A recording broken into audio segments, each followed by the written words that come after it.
புதிய தலைமுறையின் நிமிடச் செய்திகளுக்கு உங்களை வரவேற்கிறேன். கிருஷ்ணகிரி மாவட்டம் ஓசூர் அருகே மாநில எல்லையில் 2வது நாளாக தொடரும் போக்குவரத்து நெரிசலால் 5 கிலோமீட்டர் தூரம் வரை வாகனங்கள் அணிவகுத்து நிற்கின்றன.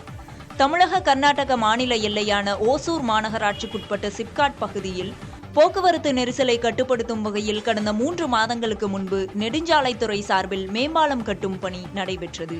கட்டுமான பணி முடியும் வரை வாகனங்கள் சர்வீஸ் சாலையில் செல்ல மாற்றம் செய்யப்பட்டன. இந்நிலையில் கிறிஸ்துமஸ் மற்றும் புத்தாண்டை முன்னிட்டு கர்நாடகத்தில் இருந்து ஏராளமானோர் தங்கள் சொந்த ஊருக்கு திரும்பி வருகின்றனர்.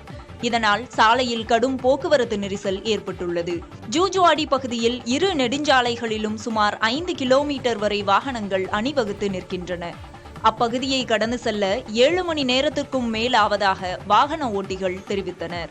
இதற்கிடையே கர்நாடக மாநிலத்தில் கொரோனா தொற்று அதிகரித்து வருவதால் பொது வாகனங்களை தவிர்த்து சொந்த வாகனங்களிலேயே மக்கள் அதிக அளவில் வருவதாக கூறப்படுகிறது. தமிழகத்தின் ஒரு சில இடங்களில் டிசம்பர் 25 முதல் 30ஆம் தேதி வரையில் மிதமானது முதல் லேசான மழை பெய்யக்கூடும் என வானிலை ஆய்வு மையம் தெரிவித்துள்ளது. வளிமண்டல கீழடுக்கு சுழற்சியானது தொடர்ந்து இந்திய பெருங்கடல் பகுதிகளில் நிலவி வருவதால் வரும் திங்கள் முதல் டிசம்பர் 30 வரையிலான 5 நாட்களுக்கு தமிழகத்தில் ஒரு சில இடங்களில் புதுவை மற்றும் காரைக்கால் பகுதிகளில் லேசானது முதல் மிதமான மழை பெய்யக்கூடும் என வானிலை ஆய்வு மையம் தெரிவித்துள்ளது.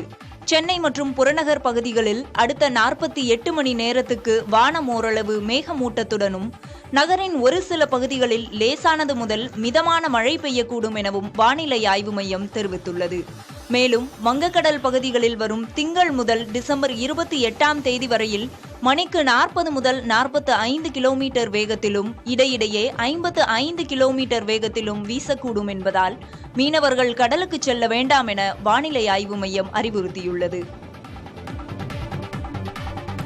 தண்ணீரில் இருந்து தொற்று பரவல் பரவுவதை தடுப்பதற்காக புளோரின் மாத்திரை வழங்கப்படும் என மருத்துவத்துறை அமைச்சர் மா சுப்பிரமணியன் தெரிவித்துள்ளார்.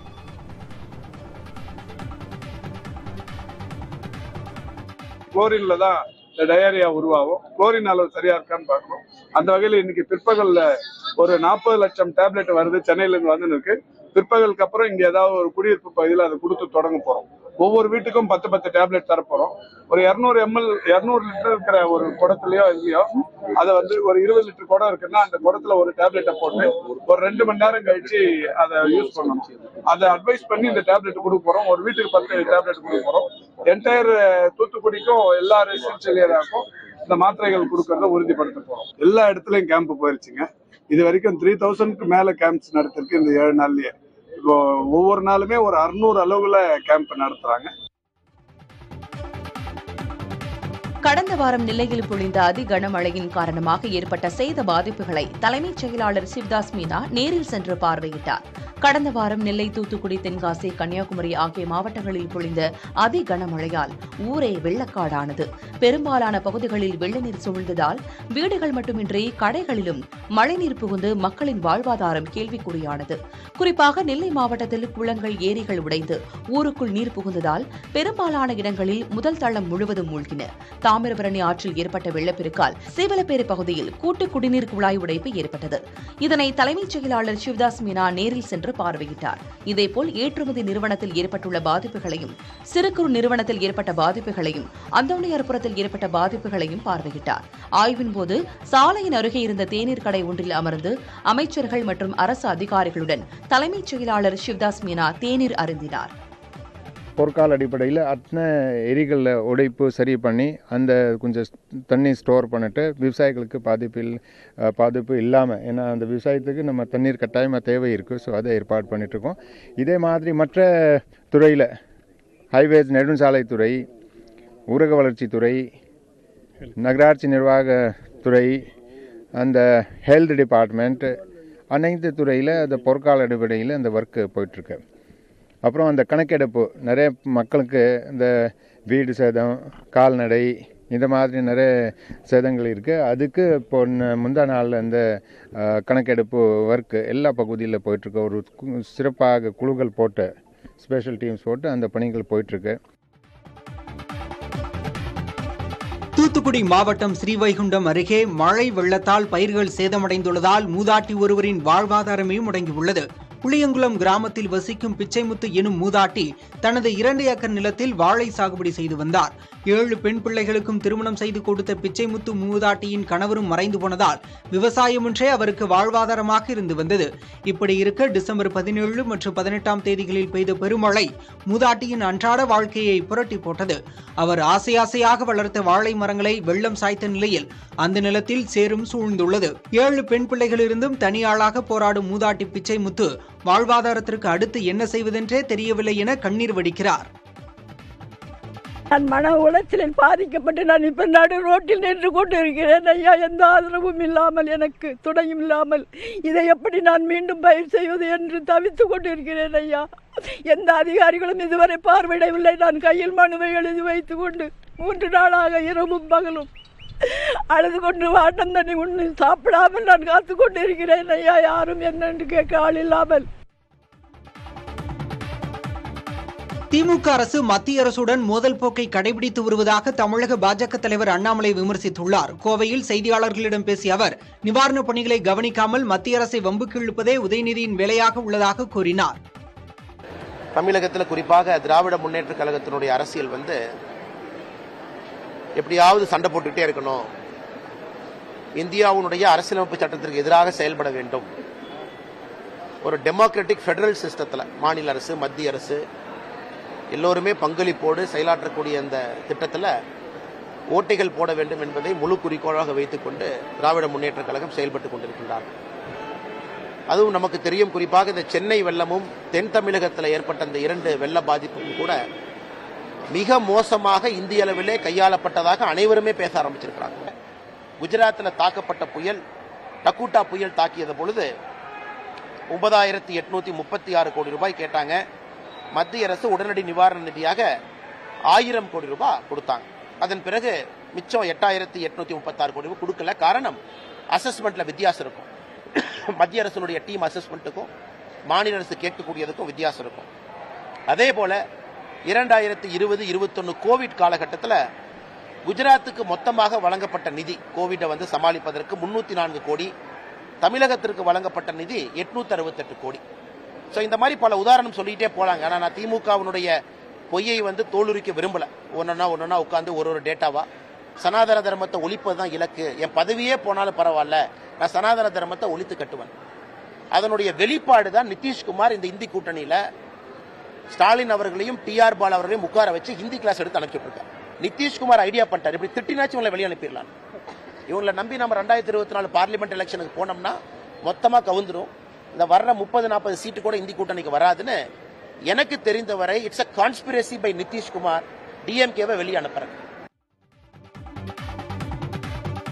மழை வெள்ளத்தால் பாதிக்கப்பட்ட தூத்துக்குடி மாவட்டத்தில் மத்திய நிதியமைச்சர் நிர்மலா சீதாராமன் நாளை மறுநாள் சென்று ஆய்வு செய்ய உள்ளார்.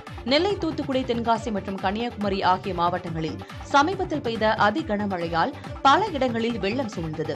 இதனால் பொதுமக்கள் பெரும் பாதிப்பை சந்தித்திருக்கும் நிலையில் நிவாரணப் பணிகளுக்காக கூடுதல் நிதியை வழங்க வேண்டும் என மத்திய அரசிடம் தமிழக அரசு வலியுறுத்தி வருகிறது. இந்நிலையில் மழை வெள்ளத்தால் பாதிக்கப்பட்ட தூத்துக்குடி மாவட்டத்திற்கு வரும் 26ஆம் தேதி மத்திய நிதியமைச்சர் நிர்மலா சீதாராமன் பயணம் மேற்கொள்ள இருக்கிறார். பாதிக்கப்பட்ட பகுதிகளுக்கு நேரில் சென்று பார்வையிட உள்ள அமைச்சர் நிர்மலா சீதாராமன் பாதிப்புகள் குறித்து அதிகாரிகளுடன் ஆலோசனை மேற்கொள்ள இருப்பதாக தெரிவிக்கப்பட்டுள்ளது. ஏற்கனவே சென்னையில் மிக்ஜாம் புயலால் ஏற்பட்ட பாதிப்புகளை அமைச்சர் நிர்மலா சீதாராமன் நேரில் வந்து பார்வையிட்டிருந்தார்.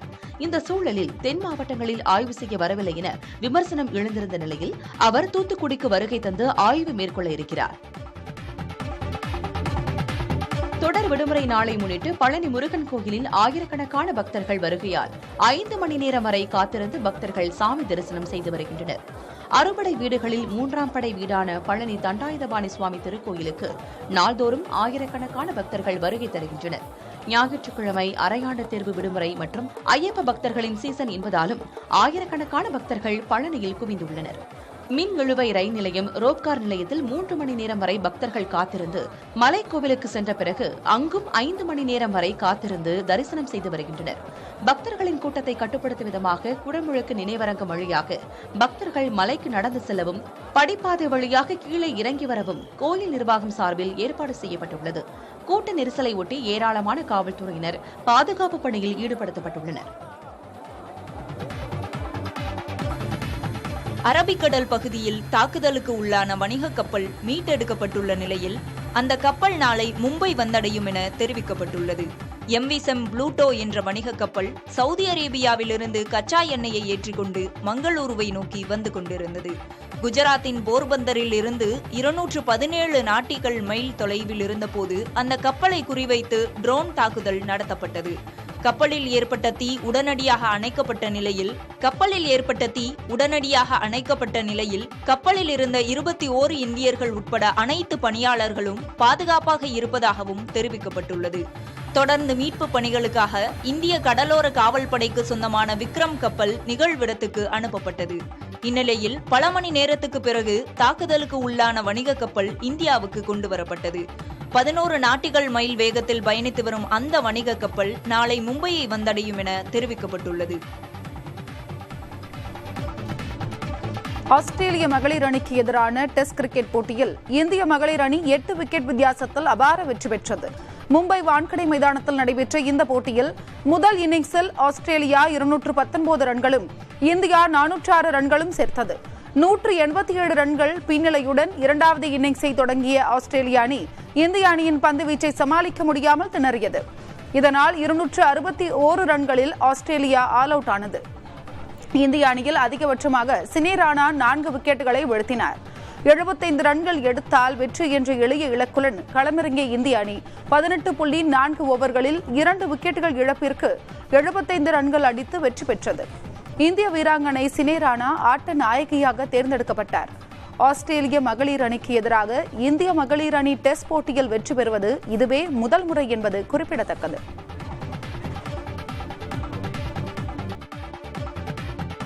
தந்தை பெரியாரின் 50ஆம் ஆண்டு நினைவு தினத்தையொட்டி அவரது சிலைக்கு முதலமைச்சர் மு.க. ஸ்டாலின் மலர் தூவி மரியாதை செலுத்தினார். சென்னை அண்ணா சாலையில் உள்ள பெரியார் சிலைக்கு கீழே வைக்கப்பட்டிருந்த பெரியாரின் படத்திற்கு முதலமைச்சர் மு.க. ஸ்டாலின் மலர் தூவி மரியாதை செலுத்தினார். அப்போது அமைச்சர்கள் துரைமுருகன், சேகர் பாபு, உதயநிதி ஸ்டாலின், அன்பில் மகேஷ் பொய்யாமொழி உள்ளிட்டோர் உடன் இருந்து மரியாதை செலுத்தினர். முன்னதாக பெரியாரின் படத்திற்கு திராவிடர் கழக தலைவர் கி. வீரமணி மலர் தூவி மரியாதை செலுத்தினார். இதேபோல் அதிமுக சார்பில் முன்னாள் அமைச்சர் ஜெயக்குமார், மார்க்சிஸ்ட் கம்யூனிஸ்ட் கட்சியின் சார்பில் மாநில செயலாளர் கே. பாலகிருஷ்ணன், விடுதலை சிறுத்தைகள் கட்சி துணை பொதுச் செயலாளர் வன்னியரசு உள்ளிட்ட பலர் பெரியார் படத்திற்கு மரியாதை செலுத்தினர். ஈரோட்டில் உள்ள பெரியார் இல்லத்தில் அமைச்சர் முத்துசாமி மரியாதை செலுத்தினார். கொடைக்கானல் மலைப்பகுதிகளில் கடும் பனிப்பொழிவு நிலவியதால் 2024 மலர் கண்காட்சிக்கு நடப்பட்ட செடிகள் கருகாமல் பாதுகாக்க பிரயன் பூங்கா நிர்வாகம் நடவடிக்கை மேற்கொண்டு வருகிறது. திண்டுக்கல் மாவட்டம் கொடைக்கானல் மலைப்பகுதிகளில் மாலை இரவில் கடும் பனிப்பொழிவு நிலவுகிறது. இதனால் எதிர்வரும் 2024ஆம் ஆண்டு மே மாதம் நடைபெறவுள்ள மலர் கண்காட்சிக்கு நடப்பட்ட பல்லாயிரக்கணக்கான நாற்றுகள் பனிப்பொழிவில் கருகாத வண்ணம் பாதுகாக்கும் நடவடிக்கைகளில் பூங்கா நிர்வாகம் ஈடுபட்டுள்ளது. நடவு செய்யப்பட்ட செடிகளின் மீது நேரடியாக பனியின் தாக்கம் ஏற்படாமல் இருக்க நிழற்போர்வைகளை கொண்டு போர்த்தி பாதுகாக்கப்பட்டுள்ளது. முன்பனி காலம் துவங்கியுள்ள நிலையில் பனியின் தாக்கமானது வீரியம் குறைவாக இருக்கும் என்றும் பின்பனி காலம் துவங்கினால் உறைபனி நிலவி செடிகள் கருகும் அபாயம் உள்ளதால் இந்த நடவடிக்கை மேற்கொண்டுள்ளதாக பூங்கா நிர்வாகம் தெரிவித்திருக்கிறது. கடலூர் மாவட்டத்தில் போக்குவரத்து நெரிசலை குறைக்க அமைக்கப்பட்ட சாலை மிகவும் ஆபத்தான சாலையாக மாறிவிட்டதாக மக்கள் அச்சம் தெரிவிக்கின்றனர். கெடில ஆற்றின் கரையோரம் படைவீரர் மாளிகையிலிருந்து செம்மண்டலம் வரை போக்குவரத்து நெரிசலை குறைக்க புதியதாக சாலை அமைக்கப்பட்டது. இந்த சாலை பல வளைவுகளை கொண்டுள்ளதால் வாகன ஓட்டிகள் மிகுந்த அவதிக்குள்ளாவதோடு அடிக்கடி விபத்தில் சிக்கி தவிப்பதாகவும் கூறப்படுகிறது. அது மட்டுமில்லாமல் முறையான முன்னெச்சரிக்கை அறிவிப்பு இல்லை என்றும் மின்விளக்கு வசதியும் இல்லாததால் சமூக விரோத செயல்கள் நடைபெறுவதால் இருப்பதால் மிகவும் ஆபத்தான சாலையாக மாறி வருவதாக மக்கள் அச்சம் தெரிவிக்கின்றனர்.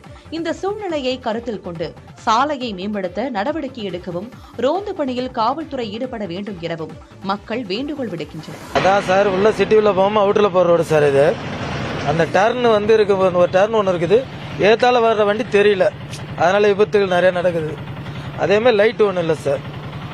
ஜவான் பவன் பில்டிங்லேருந்து இந்த பைபாஸ் தான் மெயின் பைபாஸ். இந்த பைபாஸ் நேராக போச்சுனாக்கா கம்மியம்பேட்டை செம்மண்டலம் வழியாக போகிற ஜங்ஷன் இது. இந்த சைடில் டெய்லியும் ஒரு நாளைக்கு ஒரு ஆக்சிடென்ட் நடக்காமல் இருக்காது, டெய்லியுமே நடந்துகிட்டே இருக்கும். மோஸ்ட்லி இப்போ 2 நாளைக்கு முன்னாடி கொடுத்தா கூட அந்த முதியோர் இல்லத்துக்கிட்ட கொஞ்சம் ஒரு ஆக்சிடென்ட் ஜஸ்ட்டில் அப்படியே ஏறிட்டு போயிடுச்சு, லாரி ஏறி போயிடுச்சு. அடிக்கடி எங்கள் அப்பாவே இந்த இடத்துல தான் ஆக்சிடென்ட்ல இருந்து போனார். கடவாசல் எங்கே தான் எங்கள் ஸ்டுடியோ எங்கே இருக்குது, பக்கத்தில் எங்கள் அப்பா இருந்து போனார். கும்பக்கரை அருவியில் 6 நாட்களுக்கு பின்பு சுற்றுலா பயணிகள் குளிக்க அனுமதி வழங்கப்பட்டிருக்கிறது. தேனி மாவட்டம் பெரியகுளம் அருகே உள்ள கும்பக்கரை அருவியின் நீர்பிடிப்பு பகுதிகளில் பொழிந்த கனமழையின் காரணமாக வெள்ளப்பெருக்கு ஏற்பட்டதால் சுற்றுலா பயணிகளின் பாதுகாப்பு கருதி குளிக்க வனத்துறையினர் தடை விதித்தனர். இந்நிலையில் அருவியில் ஏற்பட்ட வெள்ளப்பெருக்கின் நீரின் அளவு சற்று குறைந்த நிலையில் 6 நாட்களுக்கு பிறகு சுற்றுலா பயணிகள் இன்று முதல் குளிக்க வனத்துறையினர் அனுமதி அளித்துள்ளனர். ஆனால் அருவியில் நீர்வரத்து சற்று அதிகரித்து செல்லும் நிலையில் சுற்றுலா பயணிகள் அருவியின் முதன்மை பகுதியில் சென்று குளிக்க பாதுகாப்பு இல்லாத சூழல் உருவாகியுள்ளதால் அருவியின் ஓரத்தில் வழிந்தோடும் நீரில் குளித்து செல்வதாக சுற்றுலா பயணிகள் தெரிவிக்கின்றனர். ஈரோடு மாவட்டம் சத்தியமங்கலத்தில் எம்ஜிஆர் நினைவு நாள் அனுசரிப்பு நிகழ்ச்சிக்கு காவல்துறை இடையூறு ஏற்படுத்தியதாக குற்றம் சாட்டி அதிமுகவினர் காவல் நிலையத்தை முற்றுகையிட்டனர். சத்தியமங்கலம், பவானிசாகர், புஞ்சை, புளியம்பட்டி உள்ளிட்ட பகுதிகளில் அதிமுகவினர் எம்ஜிஆர் நினைவு நாள் அனுசரிப்பு நிகழ்ச்சி நடத்தினர். பல்வேறு இடங்களில் உள்ள எம்ஜிஆர் சிலைகளுக்கு மாலை அணிவித்து மரியாதை செலுத்தினர். சத்தியமங்கலத்தில் பழைய பேருந்து நிலையம் அருகே நினைவு நாள் அனுசரிப்பு நிகழ்ச்சி நடத்த முன் அனுமதி பெற வேண்டும் என காவல்துறையினர் கூறினர். 30 ஆண்டுகளுக்கும் மேல் நடத்தி வரும் இந்த நிகழ்ச்சிக்கு இதற்கு முன்பு காவல்துறையிடம் அனுமதி பெற்றதில்லை என்று அதிமுகவினர் கூறினர். பின்னர் காவல்துறையிடம் எழுத்துப்பூர்வ அனுமதி பெற்று நிகழ்ச்சி நடைபெற்றது. இதையடுத்து அதிமுகவினரின் நிகழ்ச்சிக்கு இடையூறு ஏற்படுத்தும் நோக்கில் காவல்துறையினர் நடந்து கொள்வதாக குற்றம் சாட்டி பவானிசாகர் எம்எல்ஏ பன்னாரி தலைமையில் அதிமுகவினர் சத்தியமங்கலம் காவல் நிலையத்தை முற்றுகையிட்டனர்.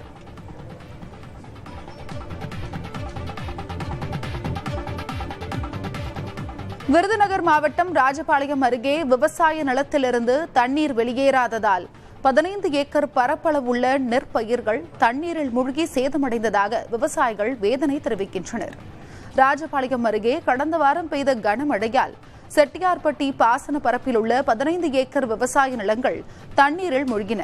கிட்டத்தட்ட 5 லட்சம் ரூபாய் மதிப்பில் பயிரிடப்பட்ட பயிர்கள் சேதமானதாக கூறிய விவசாயிகள் சேதம் பற்றி வேளாண் துறை அலுவலகத்தில் புகார் அளித்தபோது அதிகாரிகள் அனைவரும் தூத்துக்குடியில் இருப்பதால் சேதங்களை கணக்கெடுக்க இயலாது என வேளாண் துறை பதிலளித்துள்ளதாக கூறினர்.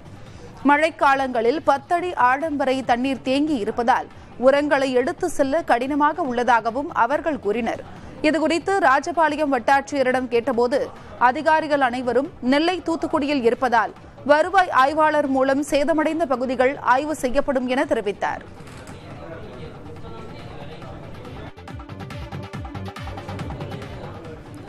குஜராத் மாநிலத்தில் அகிர் சமுதாயத்தை சேர்ந்த 37,000 பெண்கள் ஒரே இடத்தில் குவிந்தது பாரம்பரிய நடனமாடி அசத்தினர். அந்த காட்சிகளுடன் நிறைவடைகிறது இந்த நிமிட செய்தி தொகுப்பு.